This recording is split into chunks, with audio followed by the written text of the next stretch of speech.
श्री स्वामी समर्थ. श्री गुरुदेव दत्त. तर येत्या 4 तारखेला म्हणजेच आपल्या मार्गशीर्ष महिन्यात डिसेंबरमध्ये गुरुवारी 4 तारखेला दत्त जयंती आहे. तर बऱ्याच लोकांनी गुरुचरित्र पारायण सुरूही केले असेल, परंतु काही कारणाने प्रत्येकालाच गुरुचरित्र पारायण पूर्ण करता येते असे नाही. परंतु ज्यांना पूर्ण गुरुचरित्र पारायण करणे शक्य नाही त्यांनी आपल्या इच्छापूर्तीसाठी गुरुचरित्रातील हा एक अध्याय जरूर वाचावा.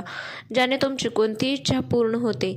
तो अध्यायाचे महत्त्व फक्त इच्छापूर्तीसाठी आहे, कारण गुरुचरित्रातील प्रत्येक अध्याय त्याचे महत्त्व किंवा महती ही वेगवेगळी आहे. प्रत्येक अध्यायापाठीमागे वेगळी महती आहे. त्यामुळे जर तुम्हाला तुमच्या इच्छापूर्तीसाठी किंवा तुमची कोणतीही एखादी तीव्र इच्छा आहे आणि ती तुम्हाला पूर्ण करायची आहे, तर त्यासाठी तुम्ही आवर्जून गुरुचरित्रातील कोणता अध्याय पठण करावा यासाठी हा व्हिडिओ संपूर्ण पहा आणि शेवटपर्यंत पहा.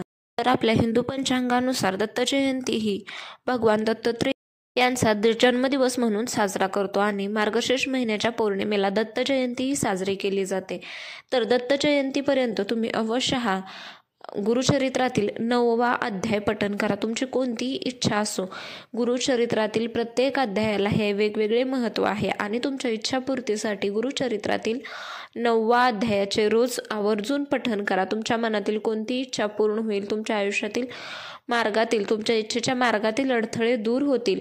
मग तुम्ही दिवसभरात कधीही या 9व्या अध्यायाचे पठण करू शकता. ज्यांना पठण येत नाही त्यांनी श्रवण करावे, परंतु जरूर करावे. या अध्यायातून भक्तीची निष्ठा, सातत्य, श्रद्धा ही अधोरेखित होते. या अध्यायाच्या पठणाने गुरुकृपेने सर्व इच्छा कामना पूर्ण होतात. त्यामुळे अवश्य या अध्यायाचे पठण करावे. गुरुचरित्रातील 9व्या अध्यायाचे पठण केल्याने विविध लाभ होतात, जसे की इच्छापूर्तीसाठी, आर्थिक समृद्धीसाठी आणि चांगली प्रगती. हे पठण केवळ शारीरिक आणि मानसिक आरोग्यासाठीच नव्हे तर सकारात्मकता आणि समाधान मिळवण्यासाठी देखील उपयुक्त आहे.